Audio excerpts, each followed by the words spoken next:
Assalamualaikum warahmatullahi wabarakatuh. Alhamdulillahi rabbil alamin.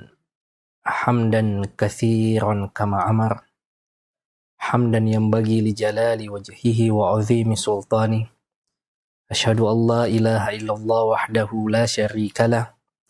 Wa asyhadu anna Muhammadan abduhu wa rasuluhu al-mab'utsu rahmatan lil alamin. Allahumma aftah lana qulubana wa alhimna rushdana wahdina siratakal mustaqim. Inna nas'aluka ilman nafi'an wa imanan thabitan wa yakinan rasikhan wa qalban khashi'an wa lisanan dhakiran wa rizqan halalan tayyiban wa amalan salihan mutaqabbala. Kembali kita senantiasa bersyukur kepada Allah Subhanahu wa Ta'ala. Di siang menjelang sore ini, Allah Subhanahu wa Ta'ala mengaruniakan kepada kita nikmat-nikmatnya, terutama nikmatul istifah, nikmat dipilihnya kita oleh Allah Subhanahu wa Ta'ala untuk mau mempelajari agama yang mulia ini. Ya, dari sekian banyak makhluknya tidak semuanya Allah pilih untuk menjadi orang-orang yang beriman. Pun dari sekian banyak orang yang beriman, tidak semuanya Allah beri petunjuk untuk mau mendalami urusan agama yang mulia ini. Pada kesempatan yang mulia ini kita akan melanjutkan pembahasan kita sebelumnya, yaitu tentang pribadi sahabat Rasulullah Sallallahu Alaihi Wasallam. Dan kembali kami mengingatkan kepada diri kami dan kepada pemirsa sekalian tentang urgensi pentingnya kita mempelajari kehidupan sahabat Rasulullah Sallallahu Alaihi Wasallam. Mereka adalah generasi yang telah digaransi oleh Rasulullah Sallallahu Alaihi Wasallam dan Allah di dalam kitabnya. Radhiyallahu anhum wa radu'an. Allah telah ridho kepada mereka dan mereka pun ridho kepada Allah Subhanahu wa Ta'ala. Rasulullah Sallallahu Alaihi Wasallam di dalam hadisnya menyebutkan tentang generasi ini, tentang sahabat-sahabatnya. Khairun nasi qarni, thummal ladzina yalunahum, thummal ladzina yalunahum. Sebaik-baik generasi yaitu adalah generasiku, yaitu sahabat-sahabatnya. Thummal ladzina yalunahum, kemudian yang datang setelahnya. Thummal ladzina yalunahum, kemudian yang datang setelahnya. Ini merupakan bentuk garansi dari Rasulullah Sallallahu Alaihi Wasallam kepada sahabat-sahabatnya. Bagaimana kita mempelajari, karena agama ini harus lewat dengan perantara mereka. Periwayatan sanad agama ini semuanya pasti melalui murid-murid Rasulullah Sallallahu Alaihi Wasallam yang tak lain dan tak bukan sekaligus adalah sahabat-sahabatnya, sehingga kita dituntut untuk bagaimana mengikuti mereka, mengikuti bagaimana mereka beragama, dan tidak mungkin kita mengikuti mereka beragama kalau kita tidak mencintainya. Ya, karena mengikuti itu tentu berangkat dari cinta, dan cinta itu selalu berangkat dari sesuatu yang kita kenal. Tidak mungkin kita mencintai sesuatu yang kita tidak kenal. Ya, jadi mengenal sesuatu itu merupakan awal dari mencintainya, dan mencintai sesuatu merupakan awal untuk kemudian kita mengikuti sahabat-sahabat Rasulullah Sallallahu Alaihi Wasallam. Pemirsa yang dimuliakan Allah Subhanahu Wa Ta'ala, pada bagian yang keenam ini kita akan membahas bagaimana Abu Bakar As-Siddiq di medan jihad. Ya, Abu Bakar As-Siddiq radhiyallahu ta'ala anhu fi mayadinil jihad. Ya, bagaimana sikap-sikap Abu Bakar dan ketokohan Abu Bakar di peristiwa-peristiwa jihad. Pemirsa yang dimuliakan Allah Subhanahu wa Ta'ala, yang pertama Abu Bakar As-Siddiq fi mayadinil jihad, yaitu pada peristiwa fi ghazwati Badrin al-Kubra. Abu Bakar As-Siddiq pada peristiwa perang Badar al-Kubra. Yang pertama jamaah sekalian fi masyuro al-harb, peristiwa rapatnya Rasulullah Sallallahu Alaihi Wasallam bersama dengan sahabat-sahabatnya. Kita pernah membahas, pemirsa yang dimuliakan Allah Azza wa Jal, ya, sebelum Ramadan kalau tidak salah, tentang perang Badar ini. Ya, namun tidak mengapa kita mengulangi bagaimana sebenarnya latar belakang dan ketokohan seorang Abu Bakar pada peristiwa Badar ini. Badar ini sejatinya niatnya itu bukan untuk berperang. Kaum muslimin yang hijrah meninggalkan kampung halamannya, yaitu kota Mekkah, ya, padahal hartanya di sana, pekerjaannya di sana, ya, kehidupannya di sana, tentu bukan merupakan sesuatu yang sederhana untuk ditinggalkan, jamaah sekalian. Mereka meninggalkan kampung halamannya, bahkan bukan sekedar meninggalkan kampung saja, tetapi mereka meninggalkan hartanya, meninggalkan pekerjaannya, dan meninggalkan kehidupannya di kota Mekkah untuk berpindah ke kota Madinah. Ya, sebagian sahabat ada yang didapati hijrah, ya, ia kemudian ditangkap dan silakan hijrah, tetapi hartanya tidak boleh dibawa. Ini yang menjadi masalah kaum muslimin pada akhirnya, jamaah sekalian. Mereka berpindah dari Mekah ke Madinah tentu menghadapi kerepotan, kesusahan dari sisi ekonomi. Ya, Mekah ini bukan tempat tinggal mereka sejati. Madinah ini bukan tempat tinggal mereka sejatinya. Mereka perlu memberikan penyesuaian. Harta mereka tidak bawa, kerabat mereka tidak miliki di kota Madinah, pekerjaan juga belum ada pekerjaan tetap. Ya, kemudian kondisi geografis. Makanya sebagian sahabat Rasulullah Sallallahu Alaihi Wasallam ada yang kemudian sakit saat di kota Madinah karena butuh adaptasi, ya, butuh penyesuaian agar Rasulullah Sallallahu Alaihi Wasallam, agar sahabat-sahabat Rasulullah Sallallahu Alaihi Wasallam ini kemudian bisa beradaptasi dengan baik di kota Madinah. Ada sahabat yang sakit seperti Bilal, Abu Bakar dan sahabat-sahabat yang lainnya karena keadaan suhu, ya, iklim di kota Madinah yang berbeda di Mekah. Di mana? Di Madinah itu cenderung lebih ekstrim daripada di Mekah. Kalau dingin sekali, ya, panas juga demikian berbeda dengan kota Mekah. Bahkan dalam pembahasan ulama kita memang di Madinah itu ada memang demam Madinah namanya. Khas memang demamnya itu untuk orang yang ada di Madinah. Ya, makanya Rasulullah Shallallahu Alaihi Wasallam melihat kondisi sahabatnya, ada yang belum memiliki rumah, bahkan tinggal di masjid, Ahlus Suffah dan sahabat-sahabat lainnya yang numpang di rumah sahabat.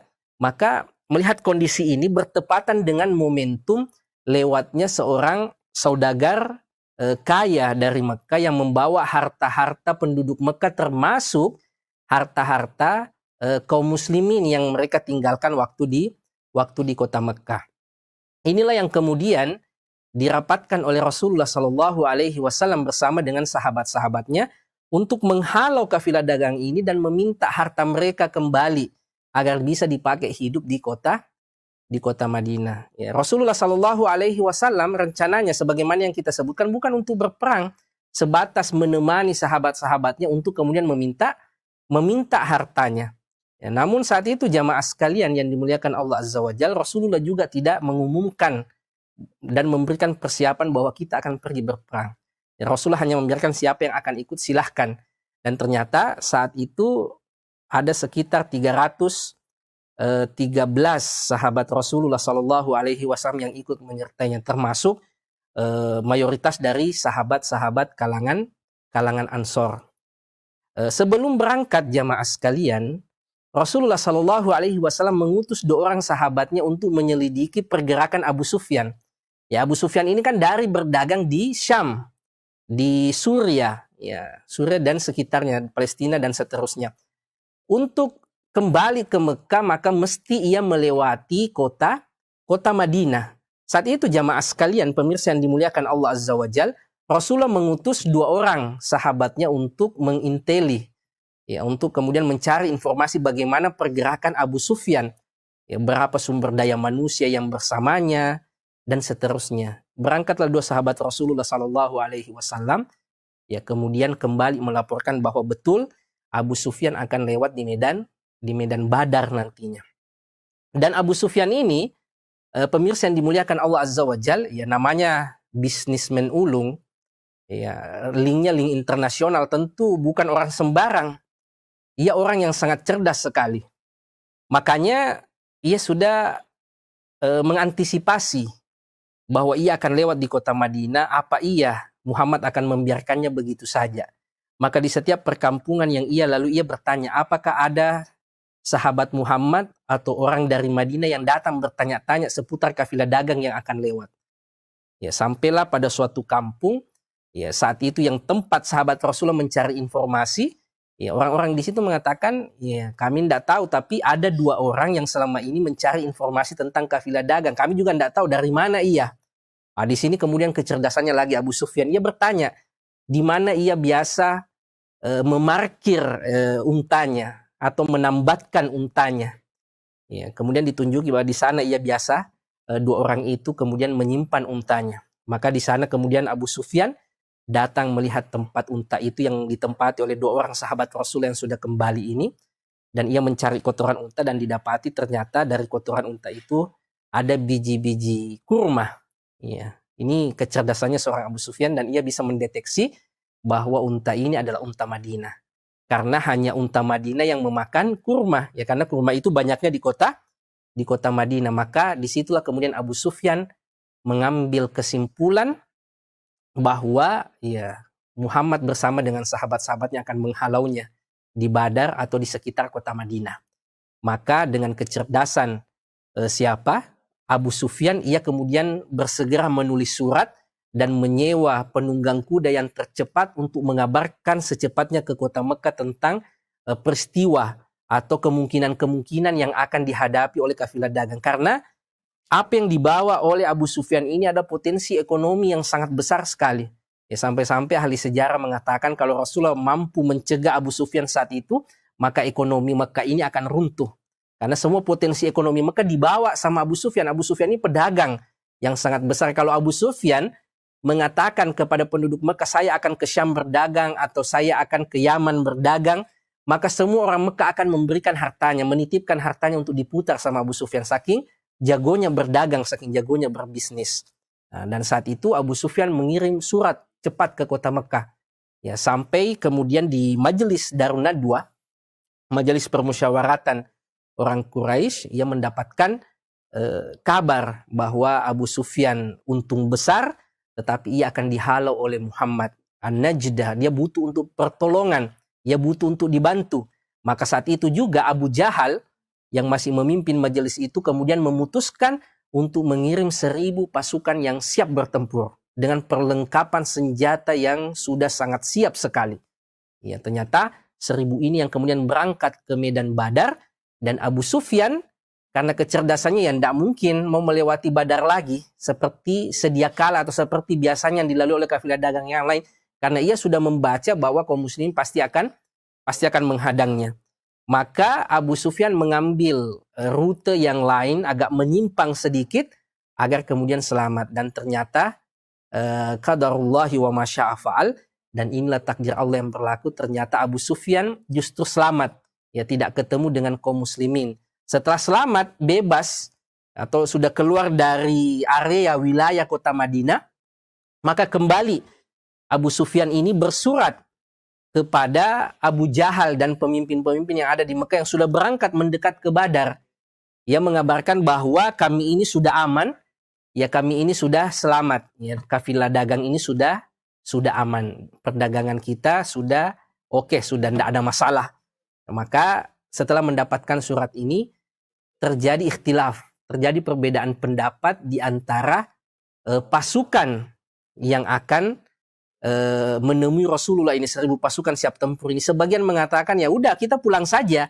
Memang tujuan kita datang hanya untuk menyelamatkan Abu Sufyan. Kalau ternyata Abu Sufyan sudah selamat bersama dengan harta dagangannya, yang di situ juga ada harta kaum muslimin, maka ya sudah kita pulang saja ke Mekah, karena memang tujuan kita hanya untuk mengamankan, menjamin keamanan Abu Sufyan. Yang lain karena kesombongannya termasuk Abu Jahal, ia mengatakan ya mumpung kita sudah berangkat, kekuatan kita sudah siap dan sudah besar, maka jangan kita kembali sebelum menghancurkan Muhammad bersama dengan pengikut-pengikutnya. Ya akhirnya keputusan Abu Jahal lah yang kemudian dipegangi. Pada saat itu sempat terjadi perbedaan pendapat di kalangan mereka. Sebagian mengatakan kita kembali saja karena memang tujuan kita sudah selesai. Oh, Abu Sufyan sudah selamat. Sebagian yang mengatakan karena kesombongannya, mumpung kita sudah siap berperang, sudah kita habisi saja. Ya, kalau bahasa kita di Bugis Makassar, ya takalami, terlanjur. Kita sudah keluar, ya sudah. Namun saat itu pemirsa yang dimuliakan Allah Azza wa Jalla, Rasulullah kemudian tahu, ya ternyata bukan dipertemukan dengan Abu Sufyan yang membawa banyak harta yang sebagiannya adalah harta kaum muslimin, tapi dipertemukan dengan pasukan yang besar ini. Saat itulah kemudian Rasulullah rapat dengan sahabat-sahabatnya, dan disinilah keutamaan Abu Bakar As-Siddiq. Beliau yang pertama kali kemudian dimintai pendapat oleh Rasulullah Sallallahu Alaihi Wasallam.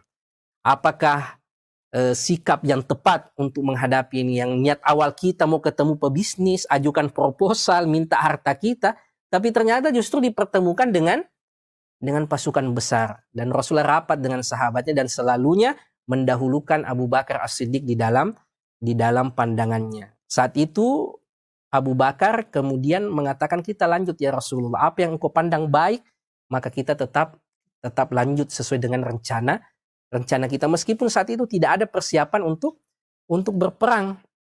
Kemudian Umar juga menyampaikan hal yang demikian. Tapi di sini syahidnya, ya inti yang kita mau ambil bagaimana keutamaan Abu Bakar, selalu ia menyampaikan pandangan yang paling pertama. Ia yang ditokohkan oleh sahabat-sahabat yang lainnya tatkala berada di forum-forum rapat bersama dengan Rasulullah Shallallahu Alaihi Wasallam. Saat Rasulullah kemudian khawatir dengan kondisi sahabatnya yang cuma 300 orang ini, ya harus berhadapan dengan 1000 pasukan, maka yang pertama kali kemudian menyampaikan pendapatnya adalah Abu Bakar. Disusul oleh Umar yang dengan pendapat yang sama. Namun saat itu pemirsa yang dimuliakan Allah Azza wa Jalla, masih ada kekhawatiran Rasulullah. Kekhawatirannya kenapa jemaah sekalian? Karena mayoritas yang ikut dalam peristiwa Badar ini kebanyakannya adalah orang-orang Ansor. Padahal yang menjadi masalah adalah masalahnya orang-orang Muhajirin. Karena yang akan mengambil hartanya adalah orang-orang Muhajirin. Sehingga Rasulullah butuh jawaban orang-orang Ansor. Permasalahan yang kedua, janji orang-orang Ansor kepada Rasulullah bahwa mereka akan membela Rasulullah Sallallahu Alaihi Wasallam sebagaimana mereka membela diri mereka sendiri dan keluarga mereka selama Rasulullah Sallallahu Alaihi Wasallam berada di dalam kota Madinah. Padahal saat itu Rasulullah sudah keluar di kota Madinah, akhirnya sudah keluar dari diktum perjanjian orang-orang Ansor kepada Rasulullah, sumpah setia orang-orang Ansor kepada Rasulullah Sallallahu Alaihi Wasallam. Setelah Abu Bakar dan Umar, Mikdad kemudian ikut menyampaikan pandangannya pada peristiwa itu.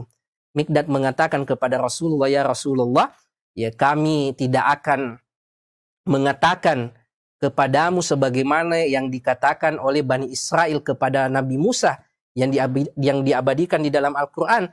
Tatkala Nabi Musa mengajak Bani Israel untuk berperang, apa kata Bani Israel terhadap Nabi Musa? Idhab anta wa rabbuka faqatila inna hahuna qa'idun. Pergi wahai Musa bersama dengan Tuhanmu dan berperanglah kalian berdua. Inna hahuna qa'idun, dan biarkan kami di sini duduk-duduk saja menunggu kemenangan. Kata Mikdad, kami tidak akan mengatakan seperti itu, tapi kami akan mengatakan idhab anta wa rabbuka faqatila. Pergilah engkau bersama dengan Tuhanmu berperang. Iya, dan kami akan wa inna ma'akuma muqatilun. Dan sesungguhnya kami bersama kalian berdua ikut berjuang, kata Mikdad bin Amr. Tapi Mikdad ini lagi-lagi seorang Muhajirin. Ya, belum ada jawaban dari orang-orang Ansor. Ya, sampai kemudian muncul pemimpin Ansor, Sa'ad bin Mu'ad, mengatakan, ya Rasulullah, ya sepertinya engkau menunggu jawaban dari kami, dari orang-orang Ansor. Maka orang Ansor ini, Sa'ad bin Mu'ad mengatakan, ya Rasulullah, ya tidak ada orang-orang Ansor yang kemudian akan tertinggal dalam ikut berjuang denganmu. Engkau bawa kami ke gunung, maka kami akan ikut. Engkau harus melewati lautan, berenang, melewati lautan, maka kami akan ikut bersamamu ya Rasulullah. Dan saat itulah kemudian Rasulullah Sallallahu Alaihi Wasallam senang dengan janji dan komitmen sahabat-sahabatnya. Dan lagi-lagi yang mengawali komitmen ini yang pertama adalah sahabat yang mulia Abu Bakar As-Siddiq. Ini merupakan ketokohan Abu Bakar As-Siddiq di saat kondisi genting, di saat kondisi berat. Ya, kita bisa meraba bagaimana kondisi saat itu jamaah sekalian.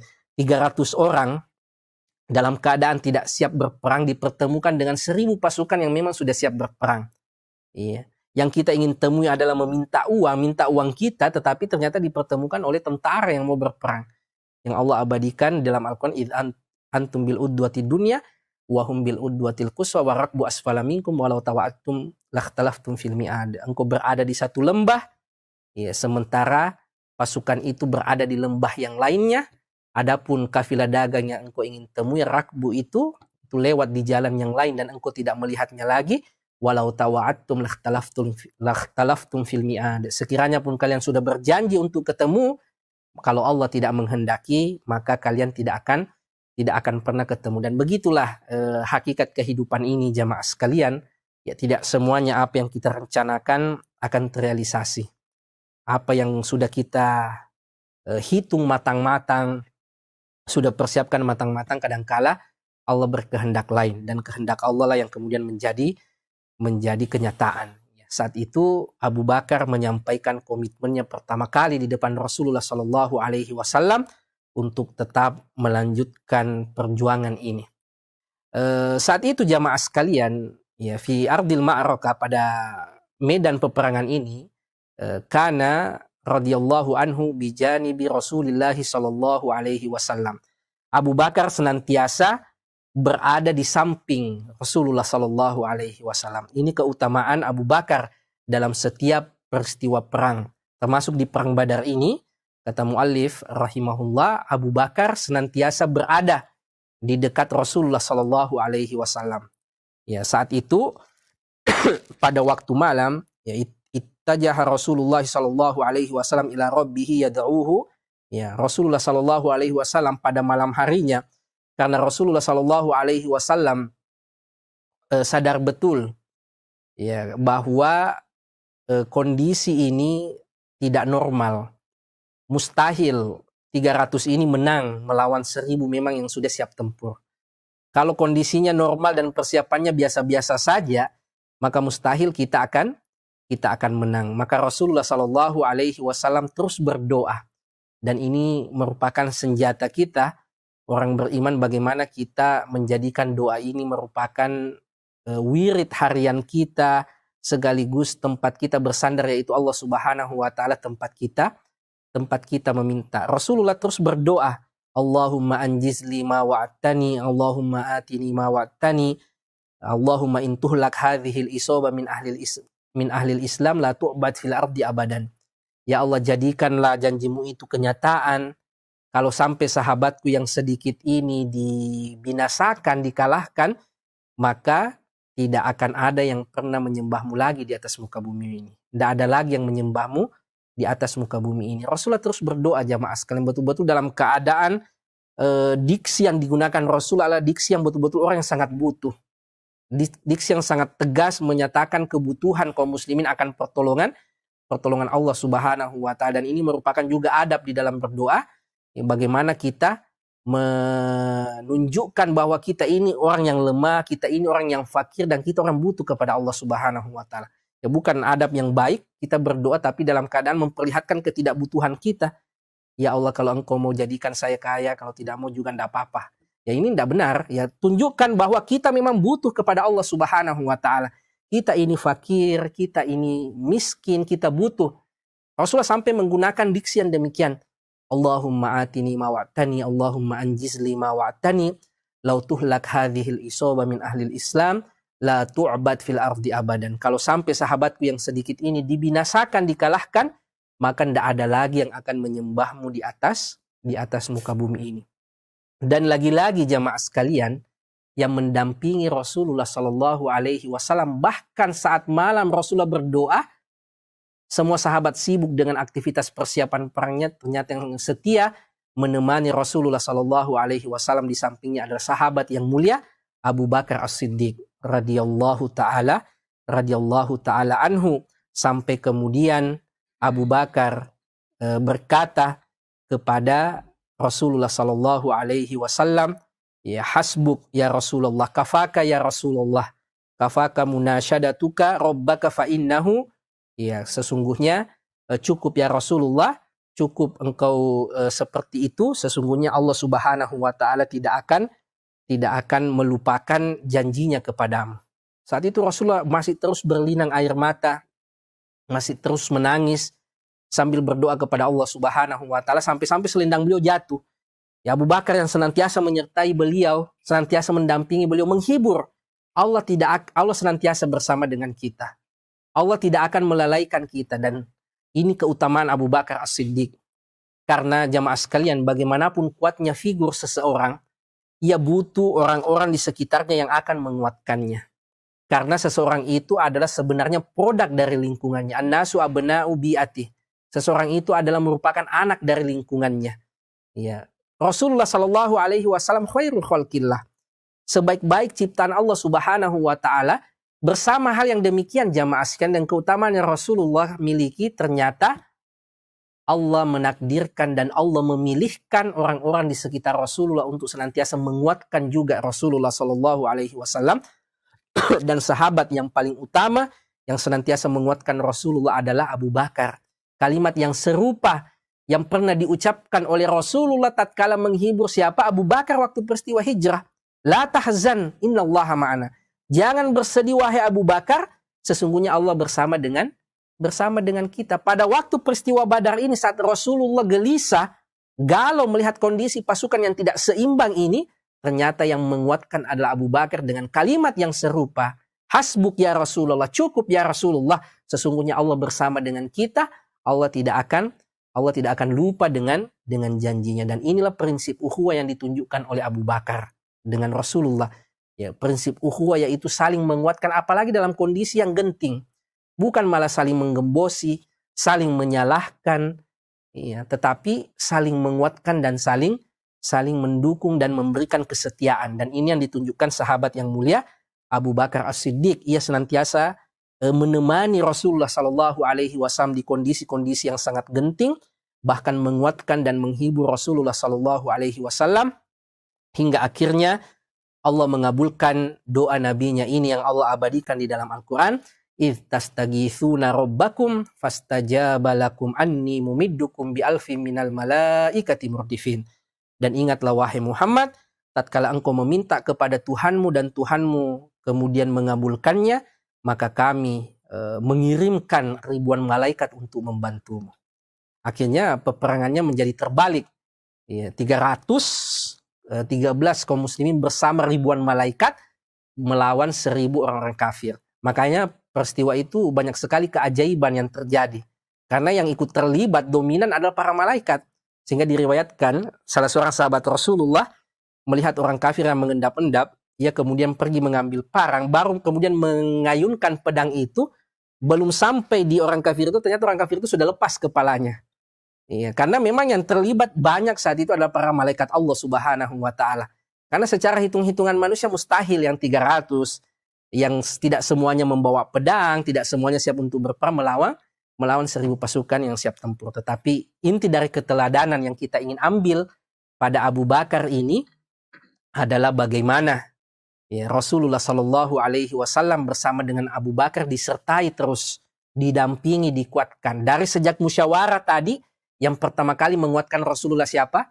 Abu Bakar As-Siddiq radhiyallahu taala anhu. Pada peristiwa perang, saat Rasul sudah semakin sadar bahwa hal ini mustahil kita menangkan kalau kondisinya normal, yang menguatkan, menghibur Rasulullah, ya, menunjukkan kesetiaan kepada Rasulullah Shallallahu Alaihi Wasallam adalah sahabatnya yang mulia ini sekaligus mertuanya, Abu Bakar As-Siddiq radhiyallahu taala anhu. Pun setelah peperangan, sahabat Abu Bakar ini adalah sahabat yang paling pertama untuk selalu dimintai pandangannya oleh Rasulullah Shallallahu Alaihi Wasallam, yaitu Abu Bakar As-Siddiq dan peristiwa penawanan ya, orang-orang kafir Quraisy ini. Karena peristiwa Badar ini sungguh peristiwa yang ajaib. Sampai-sampai saksinya mengatakan, seorang Yahudi yang saat itu belum masuk Islam, ya, mar'aitu ajaban hum farrukan nisa. Saya tidak pernah melihat sesuatu yang lebih aneh dari peristiwa Badar ini. ya, pasukan yang besar itu lebih banyak jumlahnya, ternyata di ujung peperangan justru mereka yang lari terbirit-birit seperti wanita. Justru pasukan yang kecil ini justru dimenangkan oleh Allah Subhanahu wa taala. Bahkan ya sebagian kemudian terbunuh orang-orang kafir Quraisy, Abu Jahal, Utbah bin Rabi'ah dan yang lainnya, pemimpin-pemimpin orang kafir Quraisy. Sebagian besarnya juga ditawan oleh kaum muslimin. Ya, saat itu terjadi perbedaan pendapat, atau Rasulullah bingung bagaimana kira-kira menyikapi tawanan ini. Ya, kebiasaan dalam peperangan ya tawanan itu ya diperlakukan seenaknya saja, dieksekusi boleh, ya dimintai kemudian tebusan juga boleh. Ya, karena mereka merupakan korban perang, statusnya langsung berubah menjadi tawanan, bahkan menjadi budak nantinya. Saat itu Rasulullah Shallallahu Alaihi Wasallam, karena tawanan ini banyak orang kaya, pemimpin-pemimpin orang Quraisy. Di antara yang ditawan saat itu adalah saudaranya Mus'ab bin Umair. Ya, saat ditawan, Mus'ab bin Umair lewat. Ya, kemudian Mus'ab berpesan kepada sahabat, jangan lepaskan orang ini. Ya, ibunya di Mekah adalah orang kaya raya, padahal saudaranya. Ya, maksudnya dia anak orang kaya, ya, padahal saudaranya. Kemudian saudaranya ini mengatakan, bukankah saya ini adalah saudaramu? Ya. Alastu aku, bukankah aku ini saudaramu? Ya, kata Mus'ab bin Umair, bukan. Yang saudaraku adalah orang-orang Ansor yang seakidah denganku. Maksudnya apa? Ikatan pertalian akidah ini yang lebih kuat dari sekedar pertalian darah. Pemirsa Ruas TV, a'azzakumullah. Ada paman Rasulullah Sallallahu Alaihi Wasallam di antara yang ditawan, Al-Abbas, yang saat itu belum masuk Islam dan sebenarnya juga mencintai dan menyayangi Rasulullah, dan ia ogah-ogahan sebenarnya masuk peristiwa Badar ini, ikut berperang dalam peristiwa Badar ini. Makanya Rasulullah sebelum peperangan juga sudah berpesan, jangan sekali-kali atau jangan sampai kalian membunuh Abbas. Ya, karena dia berangkat perang dalam keadaan terpaksa, walaupun belum masuk Islam, tetapi ia tetap mencintai dan menyayangi Rasulullah seperti Abu Thalib dulu. Ya, namun saat itu beliau ikut tertawan, dan para pemuka-pemuka Quraisy yang juga tertawan dalam peristiwa Badar ini. Sisa kemudian bagaimana menyikapi hal ini? Orang-orang kaya yang ditawan ini, orang-orang Quraisy ini yang kemudian ditawan, bagaimana menyikapi mereka? Ya, falamma asarrul usara qala Rasulullah sallallahu alaihi wasallam, ya, saat kemudian mereka menawan tawanan ini, yang kalah dalam peristiwa Badar ini, qala Rasulullah sallallahu alaihi wasallam li Abi Bakrin wa Umar. Ya, kemudian Rasulullah bertanya kepada Abu Bakar dan Umar, ma tarawna fi haula, bagaimana pandangan kalian terhadap mereka ini, kata Rasulullah. Rasulullah minta pandangan siapa? Minta pandangan Abu Bakar terlebih dahulu.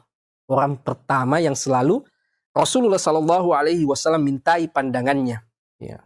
Faqala Abu Bakar, ya Nabi Allah. Abu Bakar kemudian menjawab, wahai Nabi Allah, ya, Banul Am, mereka ini sebenarnya adalah sepupu-sepupu kita. Karena mereka ini adalah orang-orang Quraisy. Ya. Abu Bakar mengatakan, hum Banul Am wal Ashirah. Mereka ini keluarga-keluarga kita, sepupu-sepupu kita, sama-sama orang Quraisy. Ya, karena orang Quraisy ini kan satu nenek moyang. Ya, pada mereka, ya, mereka bersaudara, berkeluarga, ya, satu pertalian darah. Ini yang kemudian Abu Bakar sampaikan kepada Rasulullah, ya Rasul, mereka ini sebenarnya adalah keluarga-keluarga kita. Ya, mereka ini kerabat-kerabat kita. Ya, kemudian kata Abu Bakar, ara an na'khudha minhum fidyah.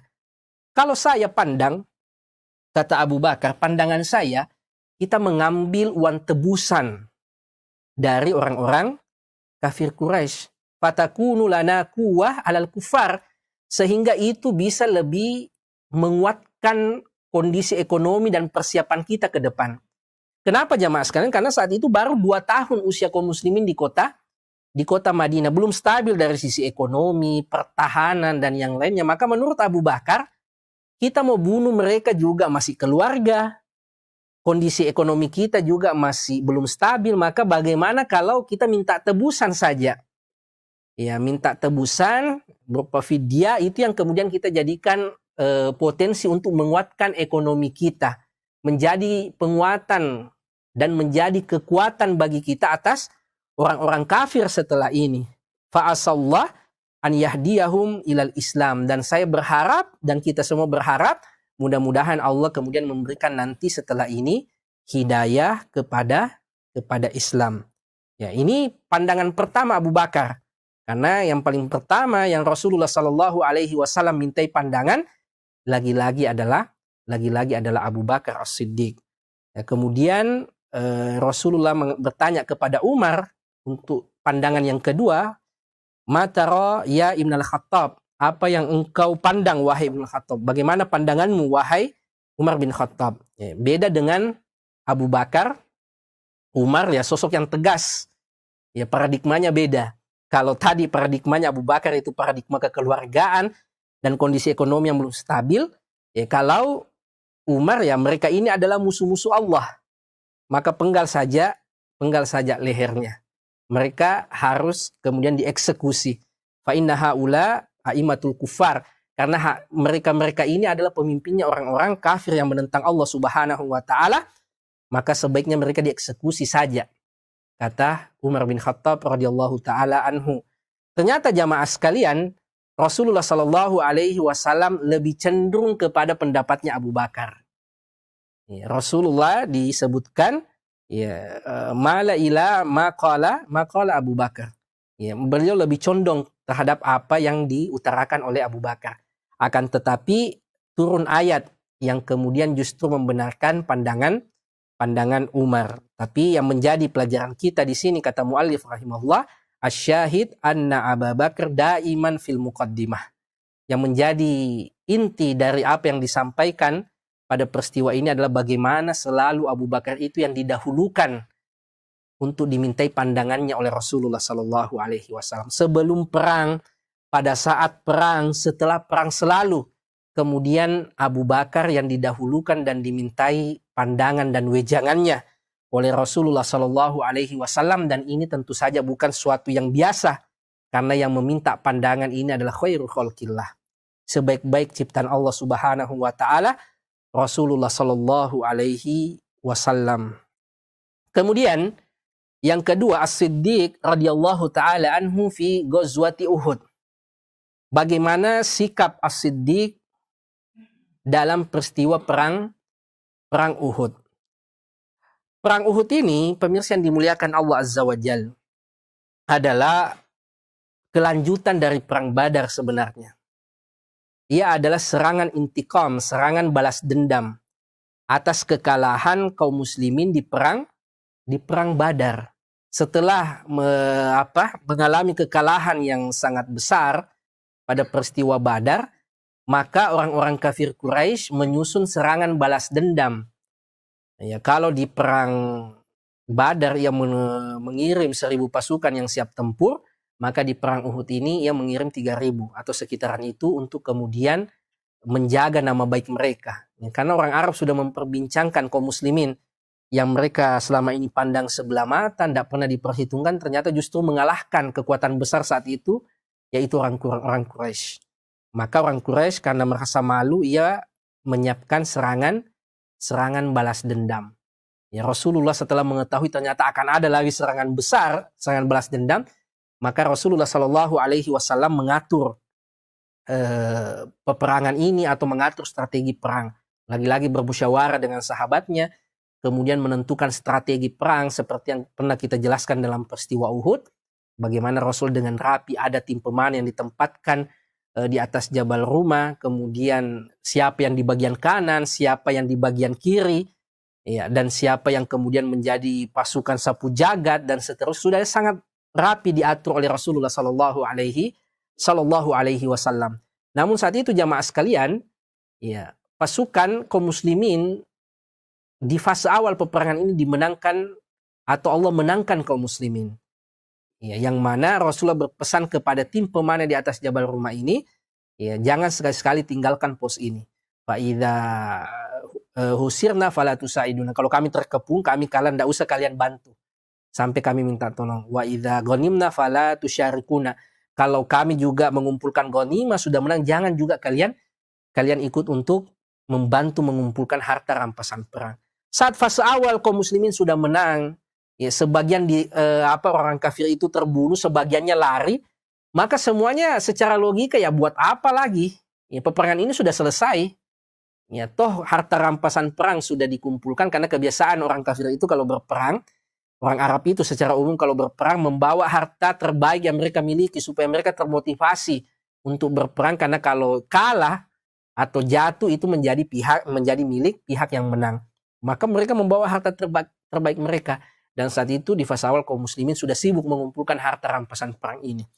Yang di atas ini kemudian tergoda jamaah sekalian, dan semuanya turun dan tersisa hanya sedikit saja yang tinggal. Ya, yang mengatakan uthbutu wala tanzilu, tetap kalian ingat pesan Rasulullah dan jangan kalian turun.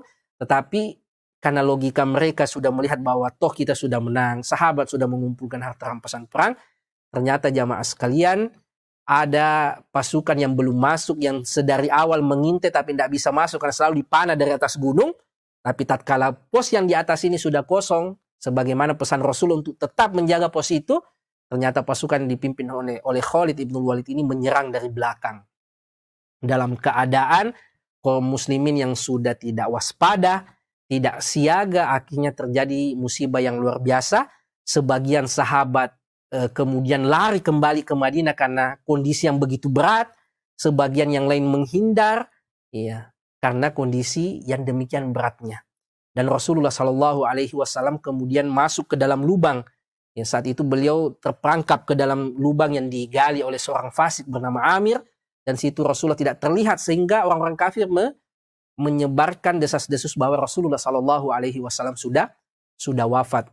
Ya. Saat itu terus kemudian perang ini berkecamuk, banyak sekali korban di kalangan kaum muslimin. Dan saat itu sebagian besar kaum muslimin kemudian luka-luka. Pada fase selanjutnya Rasulullah kemudian terlihat dan naik ke atas dibantu oleh sahabatnya. Ya, saat menjelang malam Rasulullah naik ke atas gunung bersama dengan sahabat-sahabat yang lainnya untuk berlindung. Saat merasa sudah menang jamaah sekalian, dan ini intinya yang kita ingin sampaikan, bagaimana sikap Abu Bakar di perang Uhud dan ketokohan Abu Bakar di perang Uhud. Saat Rasul di atas gunung bersama dengan sahabat-sahabatnya, dan Abu Sufyan yang saat itu belum masuk Islam, ya, itu kemudian mencari Rasulullah. Karena yang merupakan tokoh-tokoh sentral dalam kaum muslimin ini merupakan simbol dari kekuatannya. Kalau sudah meninggal, berarti kita betul-betul sudah menang. Ya, melihat kaum muslimin masih ada sedikit di atas gunung, ya, Abu Sufyan juga malas untuk naik, tidak mau naik lagi ke atas gunung untuk mengejar mereka. Maka Abu Sufyan bertanya, ya, kepada orang-orang yang ada di atas gunung. Yang di atas gunung ini adalah Rasulullah bersama dengan sahabat-sahabatnya. Ya, Abu Sufyan bertanya kepada mereka, ya, afikum afil qaum Muhammad, apakah di antara kalian masih hidup Muhammad? Ya. Rasulullah SAW kemudian mengatakan, la tujibu, diam, jangan kalian jawab. Ya. Karena yang mereka paling incar adalah Rasulullah. Ya. Kemudian, dan ini intinya, Abu Sufyan kembali lagi bertanya, afil qaum Ibnu Abi Quhafah, apakah di antara kalian masih hidup Ibnu Abi Quhafah? Ibnu Abi Quhafah ini siapa? Abu Bakar As-Siddiq. Ya, karena nama aslinya adalah Abdullah bin Abi Quhafah. Ya, dan ini syahidnya, ternyata orang kedua setelah Rasulullah SAW itu adalah siapa? Abu Bakar As-Siddiq radhiyallahu taala anhu. Karena yang dicari oleh Abu Sufyan setelah Rasulullah bukan orang yang lain. Ya, bukan Bilal, bukan yang Utsman atau yang lainnya, tetapi yang paling dicari oleh siapa? Oleh orang-orang kafir Quraisy setelah Rasulullah SAW adalah Abu Bakar As-Siddiq radhiyallahu taala anhu, yang tak lain adalah Ibnu Abi Quhafah. Ya, kemudian kembali Rasulullah mengatakan, la tujibu, diam, jangan kalian jawab. Kemudian Abu Sufyan kembali berkata, afil qaum Ibnul Khattab, apakah di antara kalian masih hidup Umar? Nah, ini merupakan juga tanda bahwa Umar orang ketiga di dalam umat ini setelah Rasulullah, Abu Bakar, dan Ibnu Abi Quhafah ini adalah tokoh selanjutnya adalah Umar. Ya, karena ia merupakan orang ketiga yang dicari oleh orang kafir Quraisy pada peristiwa itu. Setelah tidak ada jawaban, ya, kemudian Abu Sufyan mengatakan, inna haula kutilu. Mereka tokoh-tokoh sentral itu, tokoh-tokoh penting itu yang merupakan simbol kaum muslimin, sudah terbunuh. Falau kanu ahya la ajabu. Sekiranya mereka masih hidup, pasti mereka akan menjawabnya. Umar yang saat itu akhirnya tergoda karena ia ini orang keras, tegas. Ia pantang dianggap mati. Akhirnya ia berteriak. Ia tidak mampu menahan dirinya. Dia berteriak dari atas mengatakan, kadzabta ya aduwallah. Engkau berdusta wahai musuh Allah. Sesungguhnya yang engkau sebut nama-namanya tadi semua masih hidup, masih sehat walafiat. Syahidnya apa jamaah sekalian? Orang-orang yang dicari oleh orang-orang kafir Quraisy, ternyata inilah tokoh-tokoh sentral umat ini. Rasulullah, kemudian Abu Bakar, dan kemudian Umar bin Khattab radhiyallahu taala anhuma. Jamaah sekalian, azzakumullah, terakhir bagaimana Abu Bakar dalam peristiwa Hudaybiyah. Kembali Abu Bakar As-Siddiq dalam peristiwa Hudaybiyah. Hudaybiyah ini kan sebenarnya motif awalnya Rasulullah mau masuk beribadah di kota Mekah. Bersama dengan begitu banyak sahabatnya sudah menyiapkan hewan sembelihan untuk dipakai beribadah. Tahu-tahu ternyata akan dihadang di gerbang kota Mekah. Saat itu kembali Rasulullah minta pandangan sahabat-sahabatnya. Dan yang paling pertama memberikan pandangannya lagi-lagi Abu Bakar As-Siddiq radhiyallahu taala anhu dengan mengatakan, ya Rasulullah, kita sengaja keluar dari Madinah untuk menuju ke Al-Bait, yaitu ke Masjidil Haram, ke Ka'bah, dengan tujuan untuk beribadah dan kita tidak menginginkan peperangan. Akan tetapi kalau kita ternyata sudah berangkat dan mereka menghalangi kita, dan kalau engkau menghendaki maka kita berperang.